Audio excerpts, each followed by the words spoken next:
Yan mga karos, good morning po. Yan, good morning. Bali, March 12 ngayon, araw po ng Miyerkules. Ito, nandito tayo sa project natin sa Riega Villas. Yan, good morning nga po pala sa lahat ng aming client on. Also kila Ma'am Catherine and family. Yan, good morning po. Yan, update muna tayo. Pero Will, good morning. Good morning po, sir. Parang laki na ng pinagbago nito ah. Oo nga po. Parang dinaanan ng bulldozer to ah. Kuya Chris, good morning. Si Master Jojo, good morning. Good morning. Yan. So, may nakita na tayong ano rito, no, linya, PPR pala ang ginamit. PPR at sa electrical. Sa electrical nandito. Pero yung parang pinaka-septic tank niya nakita na natin. Ito nandito. May cover po ba? May cover siya? May cover. May cover. Pero manipis. Manipis. Di bali, ang habol na naman natin, makita natin at malagyan po natin ng clean out. Ayun, nandito pala nakalagay. Yun o. Laking tulong talaga nila Kuya Chris, sulit oh. Pati yung septic tank, hinanap. Isang hukaya lang. Bilog lang kaya. Oh, bilog lang yan. Kagaya to sa mga Lumina. Lumina. Kagaya. Lumina type yan. So, titingnan natin to no, Joe, pag nag-undergo na tayo para makita natin kung saan lumabas. Yung, Nandito, sir. Nandito. nakita mo na din, Kuya. Nandito. Ay, Nakatap. Oh, nandito yung tubo niya. nandito. Nandito dito. Ayos. Ito yung ating pinaka manhole. Yung sa pinaka sidewalk. Okay, bali double check namin ni Master Jojo yung mga matatabtab pa na lupa kasi dito banda yan, naka-drop po itong bahagi na to. Yan. So ipa-flat po nila yan, naka-drop. Tapos nakailang pahakot na tayo rito. Teka lang, tanongin natin siya. Kerwil, may dumating na truck kahapon. Oo. Lalo. Nakatatlo. Oh, tatlo. Nakatatlo sila. Bali, nakapa-anim na truck na pala tayo ng hakot panambak. Ayun o. Ayan, tapos meron pa. Hindi naman po natin yan lahat ipapahakot kasi magbabalik po tayo ng lupa. Pero sa nakikita ko, yung tambak na nandun at saka yung tambak na to ay sapat na para para maibalik na po natin sa mga column. May 6 na malalalim tayo na column dito. Tapos itong nakikita natin sa bandang sidewalk na to at saka dun banda, babalikan po ulito nila Archie. So 6 na truck na or mini dump truck ang napapahakot na natin dito. Yan. So sa excavation naman sa harapan ng bahay, halos okay na. Yan dito. Yan. Halos okay na to. At pagdating din doon banda sa dulo. Tapos dito ituturo pa po natin sa kanila kung ano-ano pa po yung mga huhukaya natin. Kasi hindi pa masyadong kompleto. Ayan, okay na tayo. Bali, tinawagan ko si client dito. Kasi sa perspective namin, 2 gate lang po yun nandito. Ayan, itong part na to. So makikita niya rito. Noong nakaraang punta ko kasi, tambak pa ng lupa. So ayan na yung pinaka-elevation niya. Tapos binawasan na po nila Kuya Chris yung lupa na yan. So naka-6 na truck na nga tayo ng hakot panambak dito. Ngayon, kaya tinawagan ko si client. Gusto kong i-klaro sa kanila kung ano yung gate dito. Kasi pagdating po rito, service entrance na lang yun. Hindi naman na magkakasyang papasok ng sasakyan dito. Nilalagay po talaga ang pinaka garahe ng gate ay doon po banda sa may corner area. Bali, mababawasan pa to ng mga 12 cm yung lupa. Kasi itong kinatatayuan nila Kuya Chris at saka dito, magiging carport po yan. So magiging parking area. Pero yung bubong na gagawin namin, ang sakop lang niya, yung nakikita natin dito sa parang pinakatansi. Ayan o. Yan lang. Tapos ito open na. Tapos yung sa dulo, yung pinakapasyo. So nakikita ko 2 sasakyan ang magkakasya dito. Kung hanggang doon ay gagawin po nilang gate. So ayan, yan pa yung mga tatanggalin nila Kuya Chris na ayan, na lupa. So lahat po yan aalisin pa po nila yan hanggang dito. Pagdating po doon dito sa pasyo, kasi ito doorstep, yan, magkakaroon ng doorstep. Medyo bahaging nakadrop pa po yung area na yan. Yan, nakadrop. Tapos ito mababawasan pa. Ayan, yan na po yung pinaka final na finish floor line. Yan yung tinatanggal ni Kuya Chris. So lahat yan tatabtabin na po yan, dire-diretso. Tapos meron pa kaming isang tinatanong kay ma'am, kasi yung huling nag-usap kami, parang meron silang pahabol na gate dito. Ang problema lang po kasi itong poste ng Meralco. Ngayon dun sa plano, kung maglalagay pa ng isang gate dito, yan dito banda, kung dito maglalagay pa ng isang gate, pwede rin naman. So magiging doble nga lang po yung gate nya. Meron doon, meron dito. So sabi ko sa kanila, ang pinakamagandang access po ng pagpasok po ng sasakyan ay dito talaga. Ito mas maganda to kaysa rito. Nakakailang kasi itong poste sa gitna. So ito muna yung update natin dito sa Riego de Dios. Yan na, bali mina-maximize na lang po natin yung mga ginagawa nila dito, kasi meron din po kaming kontrata nila Kuya Chris sa mga gagawin nila. Ngayon kapag ka nadagdagan, so dagdag bayad tayo. So ngayon ano po, hanggang dito muna kami sa mga pinapa-clearing natin sa kanila. So kailangan matabtab muna yung lupa hanggang bukas. Tapos pag nakita po kami ni client sa linggo or sa Sabado, saka na lang po natin uli sila pababalikin para ma-finalize po lahat ng mga huhukayin nila rito. Ayan, ayos na tayo rito. Tara. Ano kaya, tama ako na? Yan na lang na, di ba? Kaysa dun sa ano. Oo, di ba? Ayun lang po muna yung update natin sa Riego de Dios. Ayan, good morning nga po pala mga karohas. Ito, welcome back po muli dito sa aming channel. So ngayon nga po pala may project update tayo dito sa ongoing project natin sa Phase 6, sa Phase 3, at saka dito po sa Anyana project. Ngayon nga po pala sa Anyana project, bali sasamahan po natin sila Master Ryan para po maikabit po yung dalawang pinagawa nating hanging cabinet para sa vanity ng ating TNB. Ayan, sasamahan po natin sila ngayong umaga. Meron nga lang po pala tayong inasikaso ngayon. May pinabiling konting materyales sila Kuya Rigor para sa project natin sa Phase 3. Ayan mga karoos, samahan niyo po muli kami ngayong araw na to. Ngayong araw po ng Miyerkules, bali March 12. And enjoy watching po. Ayan, let's go. Tara.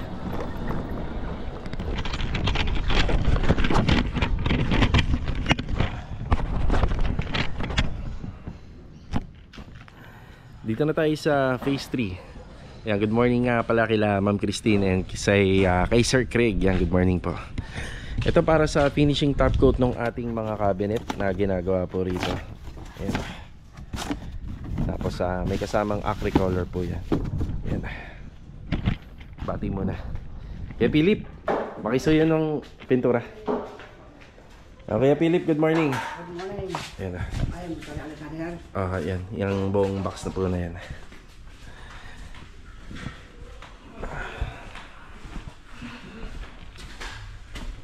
Yan, maalikabok dahil sa pagliliha. Tapos ito po yung pinapa-priority na natin sa kanila. Master Lindo, good morning! Good morning! Kuya, nandun na yung yung plastic bag. Kay Sandy, good morning po. Good morning! Kay Rigor, good morning! Nandiyan na yung materyales. Nadali na ni Philip dito. Yes, kaya? Yung yung outlet, ito yun? Bali, sukatin po muna yung then ililipat natin dito. Ganyan na ganyan din po. Tapos binila ko na ng ng tawag dito, plastic. Bali, itali na lang po. Nandiyan na po sa baba. Bali, mapapansin nyo yung mga outlet at saka switches dito, pinabaklas ko na. Tapos itatali ng plastic bag para hindi po siya mapinturahan.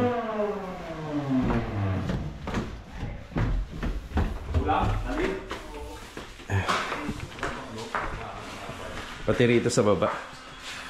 Ayan na. Kaya anong pina-priority natin? Ito? Ito na. At saka yung baba na din. Yung baba na rin. O para kasi sa mga susunod may magkakabit na ng aluminum cabinet.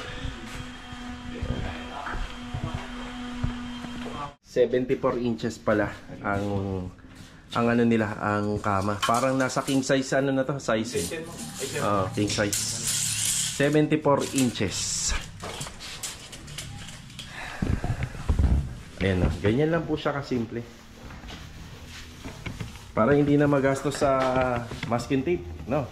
At saka yung linis, ano. Oo, yung linis din. Ginagawa ko na lang sir. Tsaka maano mo naman to eh, mapipindot mo eh. Ayan, kailangan niya, ganyan din, nalalagyan din po yan. Pakita mo kayo din daw, paano nilalagyan yan. Ganyan na naman. Kahit magwasiwas ka ng roller dyan, wala kang iilagan. O, di ba? Ginaba ko na lang kahapon yun sir. Oo, yan, tama po yan. O, ganyan, di ba? Hindi na siya madudu. Magastos kasi sa masking tape. May magkano lang ang ano. Di ba? Hanggang finishing na yan. O, at saka maliwanag pa. Di ba? Maliwanag pa. Yan, pinapauna na po natin paggawa ng... Dito gagawa sila Master Ryan sa mga susunod po na araw. Yan, pinapatapos na rin natin. Siya nga pala, bibilang pa natin to ng wall-fluted panel pati ito. So, unti-unti nyo na nakikita yung disenyo ni client na. Parang may pagka-modern and Filipino yung ano niya, design. Pupunta ako doon. Kuha ko ng ang dugtong dun sa wire. Sige, sige. Wala lang siyang dito. Wala. Para po dun sa taas to. Oo, Sa taas. I-adjust na ako. Okay. Sige pa. Silya.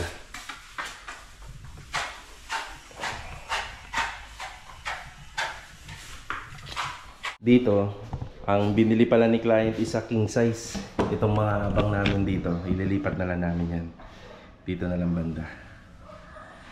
Yan na. Hanggang dito yung 74.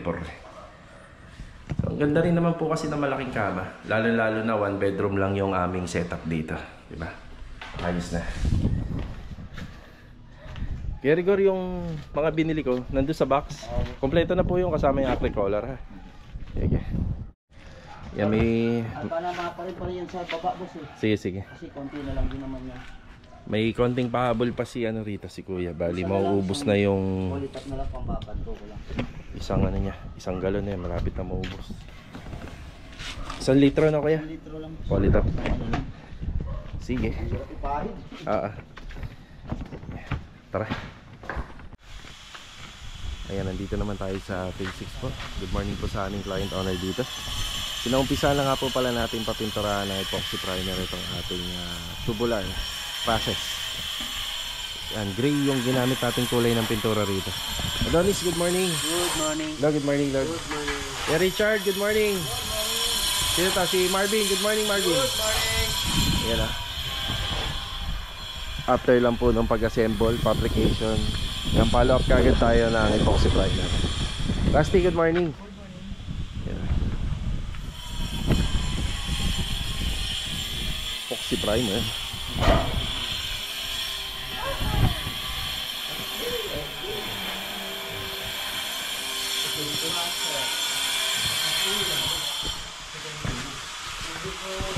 Kuya Doming, good morning po Kuya Doming.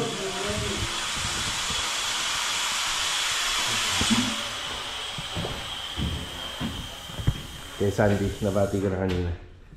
Okay, ito ginawa po dyan. Yan, pinutol natin.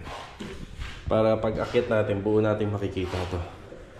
Ngayon, magtataka yung makakakita nito kung paano ginawa. So, napakasimple lang naman sa mga renovation. Pwede naman pong gawa ng paraan. So, ganun lang, pinutol. Para may pasok natin. So, wala na po itong dugtungan. Yung makikita niya. Itutuloy lang po yung installation ng tiles dito. Ano po ating dyan, Kuya? Ipahid ko sa palit plaster wheel. Sa ano? Pinapapalitahan niya po. Biglag.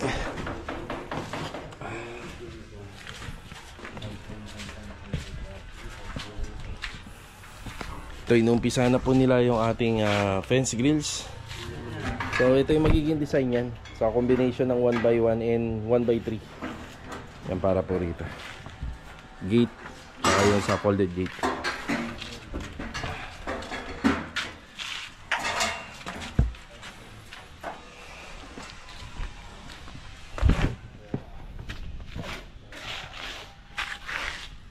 Yan na, after ko lang po manggaling dito, didiretso po agad ako sa Anyana. Susunduin ko sila Master Ryan para maikabit po yung sa dalawang hanging cabinet dun sa project natin sa TNB, sa Anyana project. Okay, tara. Susunduin naman natin sila Master Ryan dun sa pwesto nila gamit tong sasakyan natin. Then didiretso tayo sa Anyana. Sana magkasya dito yung dalawang cabinet na inassemble ni Master Batang. Sana magkasya dito sa likod. Yan. Tara, let's go. Din yata ito eh. Susunod yata sa iyo. Pre, good morning. Good morning, shout out. Dito na lang, wag na magmotor. Oy. Kukuhaan pa kita ng permit pagka nagmotor ka. Ha? Kukuhaan kita ng permit pag nagmotor ka. Pag dyan, hindi na. Di na tayo. Eh baka magantay ka na matagal doon. Hindi, yan nga talaga ang plano ko kasi iuuwi ko kayo pagkatapos. Yan, saglit lang sa'yo yan. 2 minuto lang sa'yo. Shout out! Boom. Nagmerienda ka na? Hindi pa. Magmerienda ka na, boom. Ganda ka na, boom. Halika na. Sino kasama ni Master Ryan? Ikaw pare? Si Vincent. Kasya ba pare? Si Master Dodong. Master Dodong. Shout out! Master Dodong. Kasya ba pre? Hindi ba tatama pagka sinara? Malayo. Malayo. Malayo. Master Dodong, tuloy mo to. Alis kami. Yes, ako nang bahala dyan. Boss, lak na lang yan ako katraso. Sige. Boom, yan. Dito na po tayo sa project natin sa Anyana. Yan o. Dito sila Master Ryan ngayon. Yan si Louie. Good morning Louie. Tapos dumating na nga po pala yung automatic washing machine po nila. Niyata to front load tapos 65 inches na smart TV na may kasama pong soundbar. Yan para dito. Ayan, Master Jojo, good morning. Good morning. Yan, nabati na natin kanina yan sa Anyana. Tapos naikabit na yung isang hanging cabinet dito. Bali nakahang po siya kasi ang setup nito ilalagay sa ibabaw yung basin lavatory. Tapos yan sa mga accessories, konti-konti na po nilang kinakabit. Done na, ano? Ayos na. Sayit lang nga, pre. Wait lang, mag-vlog lang tayo. Tapos ito pinasilicone sealant ko na para may kabit nila JJ yung yung grills dito. Ito po yung window grills. Tapos dito sa taas, ito yung ating pendant light na sinasabi ko nung nakaraan. Ayan. Kulay black yung handrail. Ginamit natin materials dito, black din. Bali yung ilaw na lang nito yung wala pa. O, diba? Ganda ko. Pag natapos namin to, lalong mas maganda yan. Lalabas yung ganda niya. Sa TNB dito sa second floor, yan na rin. Yung sa hanging cabinet niya. Kakabit na lang po natin yung mga accessories dito. Tayong linis. May binili akong tiles para dito po yung sa ibabaw na kakulay nito. Yung ilaw. Bali itong isang ilaw, galing po kila client to. Yan ay kabit po natin dito. Pero yung iba, bali uuwi na lang po nila client yung ibang ilaw. Yan na. Ganda. Ayos na. Baka March 20. Yung buong tropa na may ID rito sa Anyana, yung mga gumagawa rito. Sama-sama po kami dito. Bali, full force. Ang full force kami dito.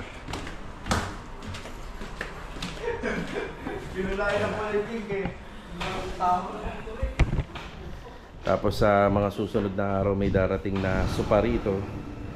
Tapos may darating na ref at saka yung gas range. Ayan para dito.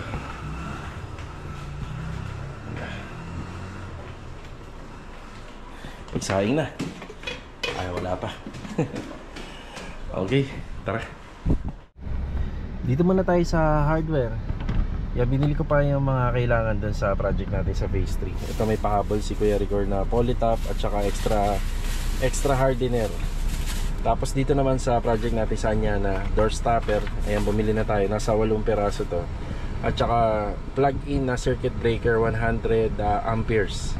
Yan, papalitan po natin yung luma po doon sa kanya na. Makita po kasi natin medyo may diferensya na. So ito yung sa phase 3. Ayan.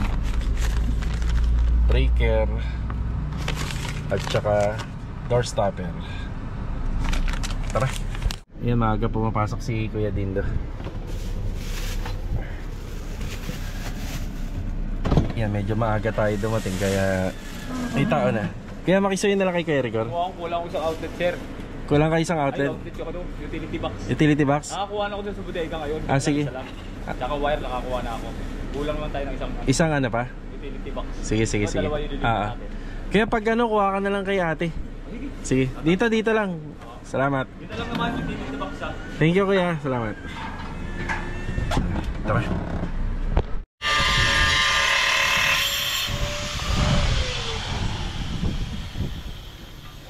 Kakabit na ni Louie yung ano, yung tiles. Yan para sa cabinet natin doon sa basin. Ito na yung ano, door stopper. Tapos yung 100 amperes na plug-in. Ito kasi may ano na siya, may basag po. Para mas maganda, 'di ba? Palitan na natin bago. Yan, umalis nga pala kami ni Master Jojo. Meron kaming biniling mga additional na gamit pa. Yan. Uy, may sounds. Tingnan natin. Yan. Okay, bali karagdagan po na faucet. Ito yung ating faucet. Yan, para po sa dalawang basin lavatory. Yan, bumili na rin kami ng teflon. Yan. Tapos yung faucet po para sa outside area. Yan. Para dito sa service faucet. Yan, meron tayong isa rito, ayun oh. Tapos dito meron din. So mixing faucet na lang naman po to. Para kahit pa paano hindi na sila gagamit ng extension hose. Tapos bumili na rin po kami ng para sa gas. Heavy duty yung binili po namin dito. So may makikita kayo dito sa quartz na may butas yan. Kasi yung gas tank nito dito pupunta. Ayan, dyan natin ilalagay. Pinaka gas tank. Tapos ito, heavy duty na gas hose. Ayan na po ito, 3 meters.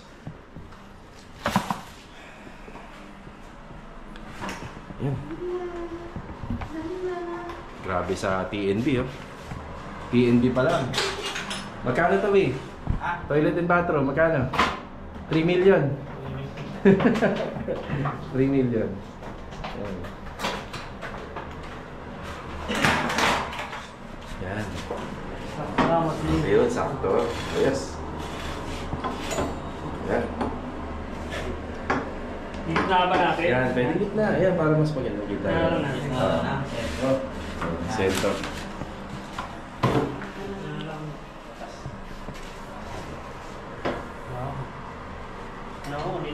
Maganda kung makabit na natin yung LED wall mirror. Para makita na natin. Bali itong bahay na to, halos nandito na po lahat. Refrigerator, tapos yung gas range. Just in case na dumating na po sila client, gagamitin na lang po kagad nila itong bahay na to.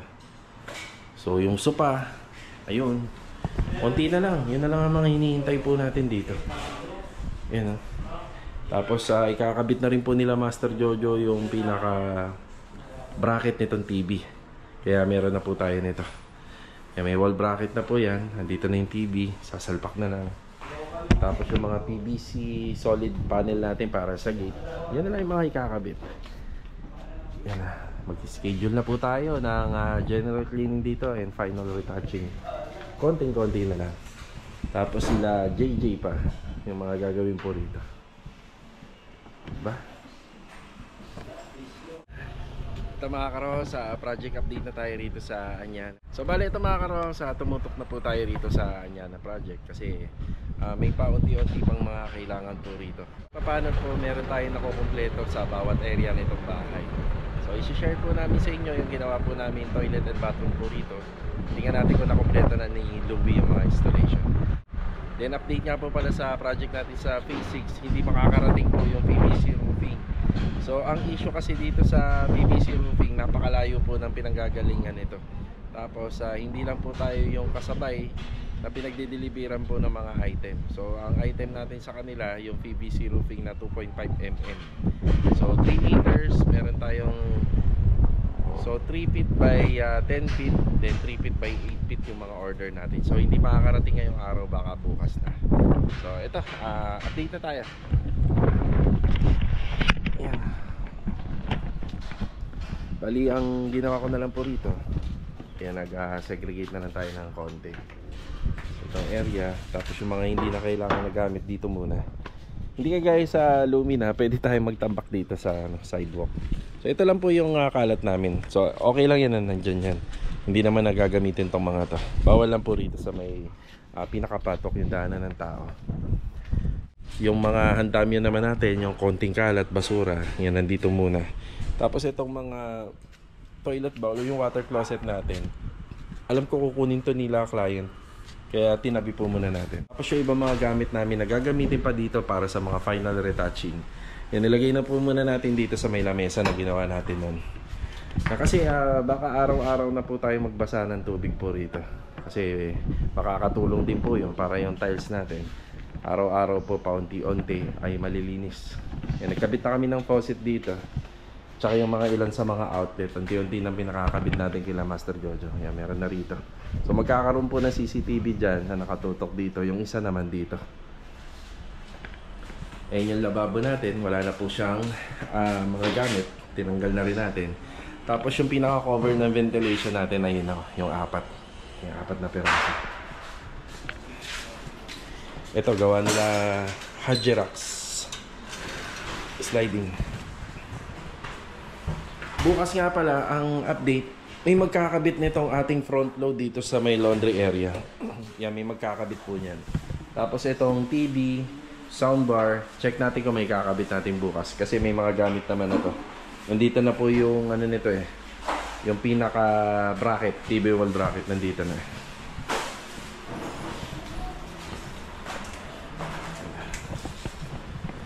Kitchen. Kaya kanina nagkakabiroan kami nila Master Ryan dito. Kusina pa lang, magkano na, diba? Tapos ito bukas, pagpasok pa lang, tatanggalin na namin yung mga laman nito dahil may magkakabit na rito na front load.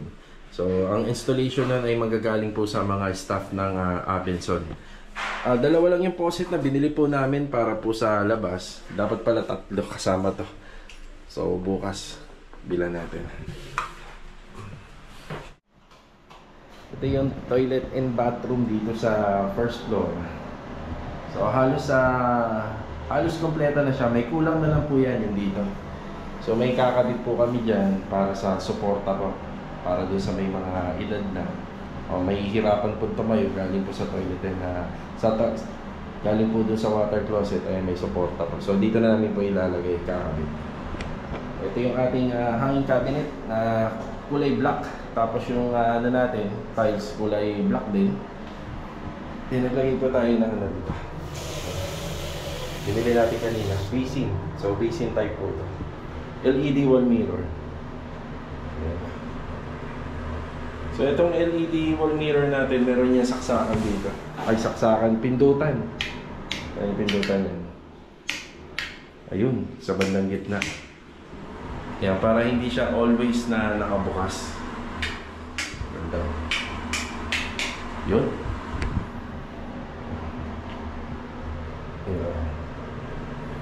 Yan. Yan, meron tayong towel rack. Yan, dalawahan na po yan. Tapos sa tissue holder, bidet, water closet natin bago. Kasi itong bahaging part po na to, nakadrop po yan.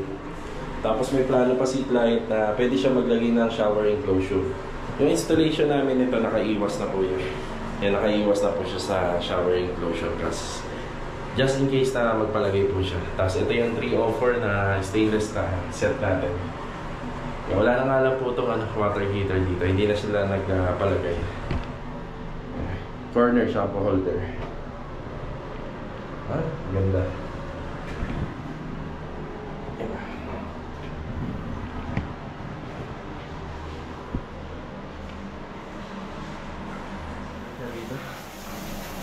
So sa tansya ko po, ito po lahat, kung lahat na, kung halimbawa ito ay paparenovate po kayo dito kasi ang dami pong ginawa dito eh. So maraming inayos dito, pati yung sa niche, linya ng tubig, ng water line, linya po ng sanitary, tapos yun sa mga electrical, sa exhaust. Siguro maaari po kayo gumastos dito ng mga, let's say mga 80 to 90. Yan. So conforme po. So ito rough estimation, yan mga ganyan. Pero napakaganda na. Tsaka syempre conforme doon sa mga materials na ginawa. So dito pa nga lang sa water closet, magkano na to. Tapos yung mga pag-aayos pa ng linya. So halos lahat magaganda. Pintuan natin na ginamit, magandang klase din. Diba? Solid po yan. Yun o. Diba? Alright. Ayan mga karos, hanggang dito na lang po muna yung vlog natin ngayong araw ng Miyerkules. Kita-kita na lang po ulit tayo for the next video. So pahabol na shoutout nga lang po pala kay Sir Marvin and Ma'am Sheila from North Caloocan. Yan, ingat po kayo Sir and Ma'am. God bless. So ito mga karos, ipagpatuloy natin bukas yung mga project update natin dito sa Anyana at sa Lumina. Also doon sa Riego de Dios, may mga konti pa tayong ayusin doon bago po natin i-pull out yung mga nag-excavation. Bali nagpapasalamat po muli ako sa inyong walang sawang suporta dito po sa aming channel. Ito, paalam po muna. Tara!